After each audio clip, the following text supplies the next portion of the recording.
Good luck. Kamay sa mesa. Triple points. Top 4 answers are on the board. Ano ang sign o senyales na nakagat ka ng lamok? Neil. Pantal. Ikay naman tal. Survey says... Top answer! Sir Neil, pass or play? Final Play. round. Play. Elboy, balik muna tayo. Tara. Anton. Up. No coaching. Final round na. Anton, ano sign na nakagat ka ng lamok? Lagnat. May lagnat. Survey says... Wala.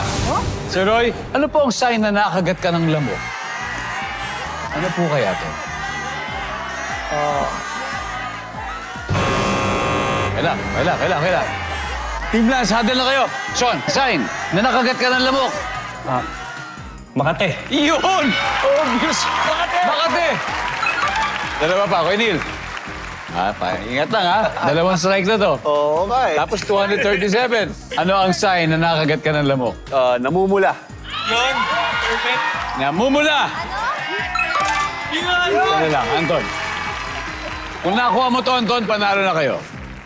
Give me a sign, Anton. Ano sign na nakagat ka ng lamok?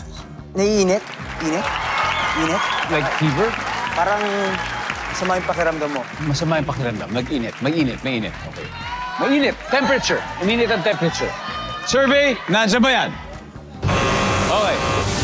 Guys, may chance ha? Sige. Ganito lang, Bruce. Alam mo na to. You get this right. You win. Para sa'yo. Elboy, ano ang sign na nakagat ka ng lamok? Siguro may dugo. May dugo. Okay. Meong? May dugo din. May dugo. Teres, anong sign na nakagat ka ng lamok? Sobrang nahihilo ka. Nakakahilo. Sobra.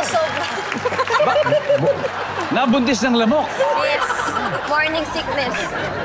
Alam niyo bang babaeng lamok lang ang nangangagat? Sila lang po ang nangangagat kasi ang mga lalaki po ay vegetarian na lamok. So kung kinagat kayo, siguradong babaeng lamok ang kumagat sa inyo. Bruce. Final answer. Ano ang sign na nakagat ka ng isang lamok? Dumudugo. Dumudugo. May dugo yun. Kasi pinalo mo eh. Pak! May dugo yan! May dugo! For the win! Sabi po nila ay dugo. Ang sabi ng survey ay...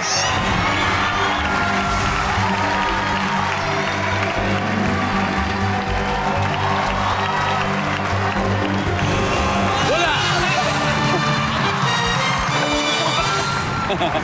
Okay. Ano yung isang hindi nahula? Tingnan natin. Number 4.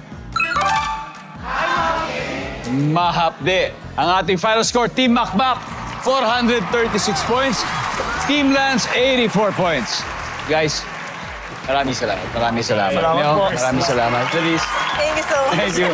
Bruce, Ganito pala. very close. Bawi next time. Very Bawi. close. Pag-uwi pa rin kayo ng 50,000 pesos. Wow.